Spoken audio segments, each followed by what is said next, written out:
Hello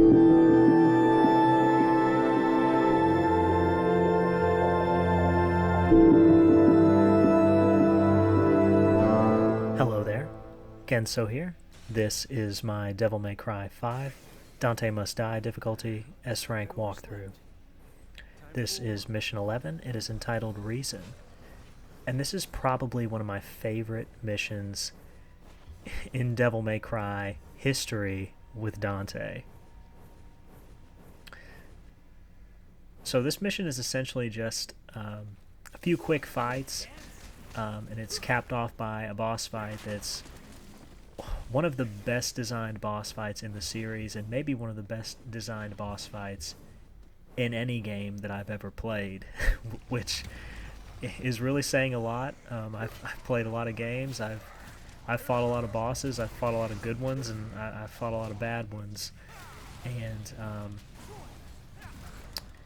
you know, what constitutes a good boss or what constitutes a bad boss doesn't necessarily, or isn't necessarily indicative of, you know, a boss's level of challenge. And I think that this fight really does a good job of summing that up. There's a lot of conjecture in today's gaming world about boss fights, and you know, as games move to, you know, being more of a service and being more accessible to players of all skill levels and people who, you know, aren't interested in, you know, becoming good gamers or learning the mechanics of a game and are really just more interested in the story. So too, I think boss fights have been dumbed down in games, and you know, when I say dumbed down, I don't, you know, necessarily mean to chastise anyone who dislikes boss fights. I think what I more mean is that boss fights have in general become less demanding to cater to a new audience, which, you know, is something that media has done all throughout history, right? And you know, games have become such a much more prominent source of media in today's world. I think that, you know, that's inevitable. I think that, you know, progress is always driving things forward, and games are going to continue to evolve, and boss fights are going to continue to evolve, and the way that we perceive games is going to continue to evolve as well. So and you know, it's interesting because I actually have a friend, a really close friend, probably who will watch this video, who I always have discussions about boss fights with, and you know, he's of the camp that, you know, boss fights are the worst parts of games, and they block the progress of the game and inhibit the experience of the game. And you know, I can understand that perspective, but I think that it does too sell yourself short. You know, if a boss fight is designed well and the developer put a lot of heart into it, and well, that was interesting, wasn't it?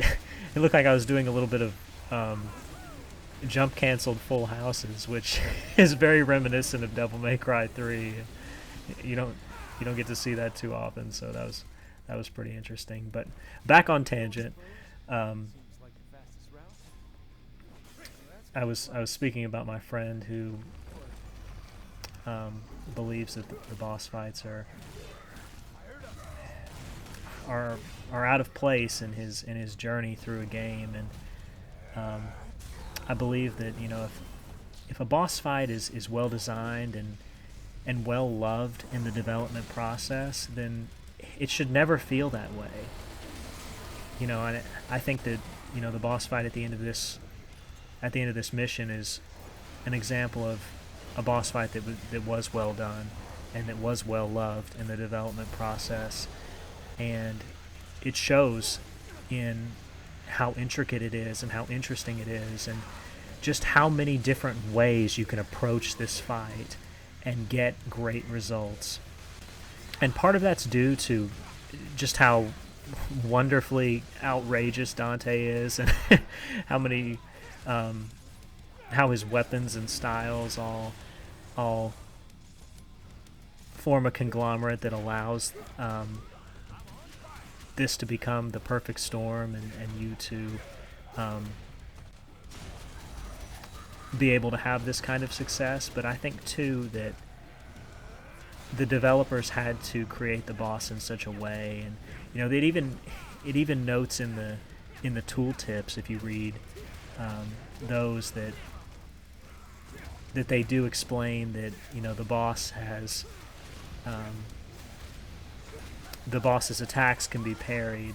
I believe there's also another tooltip that suggests that you use Royal Guard against him, which means that they really intended for there to be multiple ways for you to go about this fight, and multiple ways for players to find success. And there's even a trophy for beating this mission without any devil arms, coming into the mission completely unarmed, and just using Royal Guard, which means that was something that they planned for and intended to do, and probably that the developers themselves even did in the development process, and the planning and the testing of the game. So just really speaks volumes to this fight that's coming up, and just how much was put into it, and how much boss fights can be impactful in a game, and can help shape your experience with the game. As we take out a few of these tentacles here, I am going to have full SDT for this fight, but you really don't need it. I'm going to show you why. So my strategy on this fight is a simple one. I'm going to get in close, and I'm going to be using Cerberus. And all I'm going to be doing is, anytime the boss does an attack, I'm going to do Revolver. And if you continue to use Revolver, you will repel every attack that this boss does, and continue to build egregious amounts of style. As you see there, that we've got a stun on him. I'm going to switch over to Swordmaster. I'm going to do one combo in Swordmaster. He's going to teleport away, and at this point, I'm going to go into Devil Trigger. I'm going to go into Gunslinger, and I'm going to use Cascade 2. And you see here, when you're in Devil Trigger using Cascade 2, it does ridiculous damage. It stuns the boss, and you can even, if you want to here, if you hold the gun button, you can use Cascade 1, and it'll do incredible damage to him while he's in that stun state. Don't try to do two Cascade 2s in a row, I should say. It won't work very well. But you see here, he puts the cape up. If you do that pole vault move with Cerberus and Swordmaster, it's the forward on the style button. You can break the guard and go into a real impact. As you see here, we've already got this boss down halfway with this strategy. Haven't had to use any SDT. I really don't recommend SDT if you're trying not to trade damage with him, because you probably will if he does any one of his attacks when you're in the SDT state. So I just like to keep it simple. Do the real impacts when I get the stun on his cape. Continue to use Cascade 2 when he teleports away. And this is a pretty simple fight, but just a fantastic one in general. There's so many different things going on in it, and he's so active and so intricate. And you saw there that he did that teleport move, and I challenged it with the Revolver, and that is actually very safe to challenge with the Revolver. He always teleports straight in front of you, and the rotations on the Revolver are so quick that there's really no chance that he can get through that and hit you. But just having a little bit of confidence in yourself with that is really all it takes there. As you see here, I wasn't able to get the stun on him there, and it got a little bit tight and a little bit dangerous. I had to use some trickster dodges to kind of reset myself mentally. He's doing that move where he kind of crunches the lightning in his hand, and 3 pillars rain down. It's not something that you want to be near him on, so just do some trickster dodges, get out of the way of that, and we're back into this sword parry war here. A little bit more of this here, and we're going to be able to clean him up now.